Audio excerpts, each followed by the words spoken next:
Credit repair secrets nobody wants to share with you. Here are 25 credit repair hacks and secrets that you need to know about coming into the new year. My name is Credit Coach Nicole Scott. I have put together this 25-part series video playlist for you guys to watch, learn, and then earn. Because my goal here is to teach you, and I give you the information you need to know, not what you want to hear, because if you knew better, you would do better, my friends. And I wish there was someone out there like myself when I was first starting this, because boy, I paid thousands and thousands to learn this information. And I always tell my clients, look, you're either going to have to take the time or spend the money, and sometimes it's going to be a little combination of both. Sometimes it'll be good money spent, and sometimes you might be disappointed. But I can guarantee you one thing, my friends, if you join the credit community, you are not going to be disappointed. You are going to have access to all of our previously recorded content inside of the community. And I'm telling you guys right now, I've joined some of these communities on school, and they upsell you to watch all the videos. There is no upselling here. You're going to get access to all of the videos inside of the credit community, along with this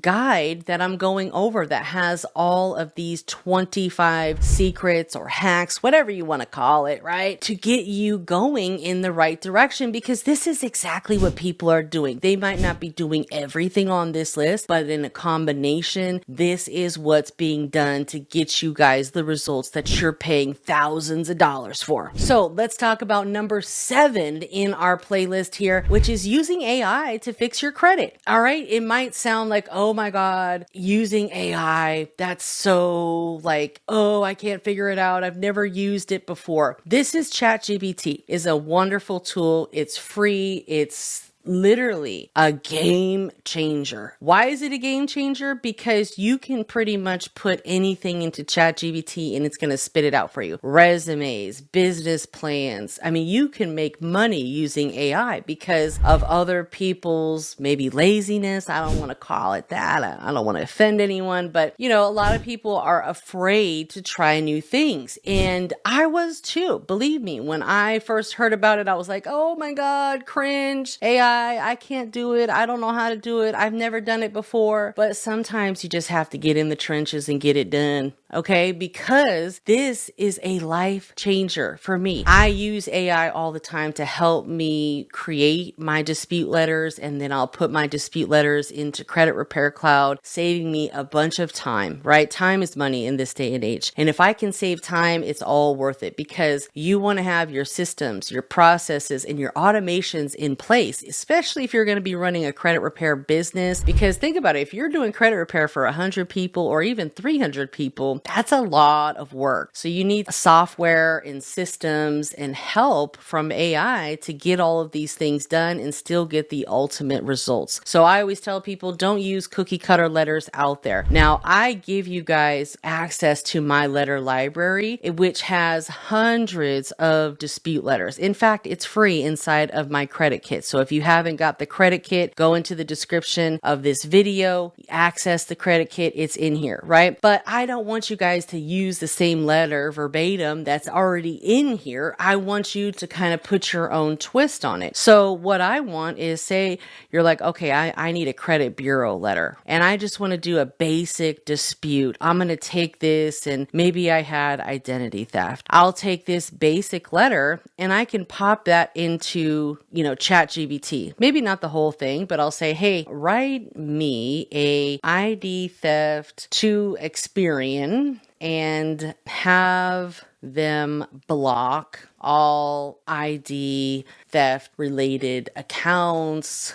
That's very simple, right? And boom, look at that. Look at that. And you can take what you want, you can incorporate it, you can customize it. That's the beautiful thing about it. Short, sweet, to the point is perfect. But you also want to have a custom dispute letter that nobody else has. And if you're like, oh, that's too AI, right? Make this unprofessional from a worried consumer. You can tell it the tone. That's the cool thing about AI. You can say, make this from a mad consumer, make this from an angry consumer, make this, because you don't want to seem like you're super professional in your letters. You don't want them to think that you're a credit repair company. You don't want to format everything like everybody else is doing, because they're going to just send you those automated responses. Hey, we received something from you in the mail, but we don't think it was sent by you. You have to be different. Don't feel like just because you're doing letters for other people, they have to be all so professional. They don't, and they shouldn't be. So this is just an example of how easy it is to generate a letter. You can then copy this, put it into a Word doc, Google Doc, put your information in there. That took what? All of 5 minutes? I mean, ChatGPT spit out a letter in less than 10 seconds. Play around with it. This is a free account, guys. Free. A free account. So you can use AI for free to fix your credit. The tips that I give you are create separate letters for accounts, inquiries, personal information, bankruptcies. Those are all separate types of accounts. Anything with an account name, an account number, charge-offs, collections, those can go on the same account. Even a repossession, that's an account. But I would separate letters for bankruptcies. I would have one letter for bankruptcies, one letter for inquiries, one letter for accounts, one letter for personal information. You can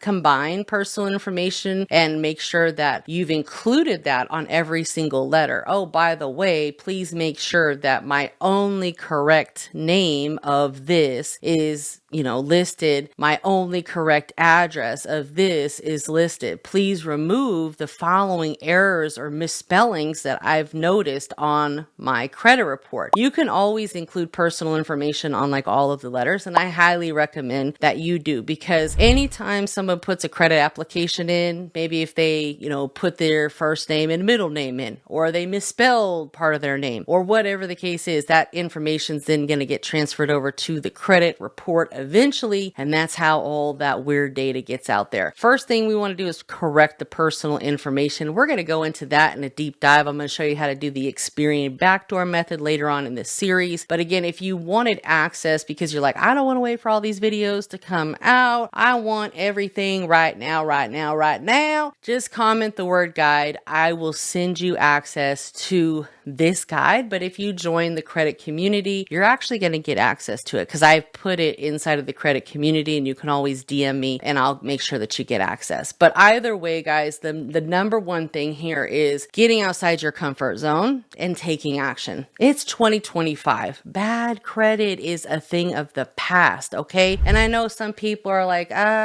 whatever, I don't really need it right now. I don't really need credit right now, so it's not a priority for me. Well, it should be a priority for you, because you never know when you're going to need it. And why would you want to just be walking around with bad credit? You should be prideful of your credit. Our credit report is our adult report card. So we should be prideful of that. And fun fact is, a lot of people who we wouldn't normally think look at our credit like our auto insurance. If you have really high auto insurance, it's probably because you have bad credit, and they're not going to deny you for auto insurance because of your credit, but they're sure as heck gonna charge you accordingly, because if you portray risky behavior, aka have bad credit, then you are a risk, and the insurance companies look at you like you are a risk, okay? So it's super important for us to understand that credit is not just about getting credit cards, loans, and lines of credit. There's so much more to that. Jobs look at your credit report. Insurance companies look at your credit report. If you want to buy a home, if you want to rent a home, if you want to buy a car. So don't tell me you don't need credit. You might not need it right this second, but let me tell you something. You better get ready before you need it, because it's better to have it and not need it versus you need it and you don't have it. That's when everyone wants to go in panic mode and like, oh my God, I need my credit fixed in the next 90 days. I need my credit fixed right now. Well, I wish it did work that fast, right? But it simply doesn't, unless you're doing things that are questionable. And of course, we're going to be covering some of those questionable things in this series as well. But I want to thank you for watching. Make sure that you watch all of the 25 videos in this series, guys, because I've got some super great gems in there for you. And a lot of them you may have never heard of. And that is going to be, let me tell you, I am honored to be able to expose these hoes. I'm just kidding. Ooh, YouTube, don't get mad at me. But on the real, because I know that you're ready. All right. So thank you again, and I'll see you next time.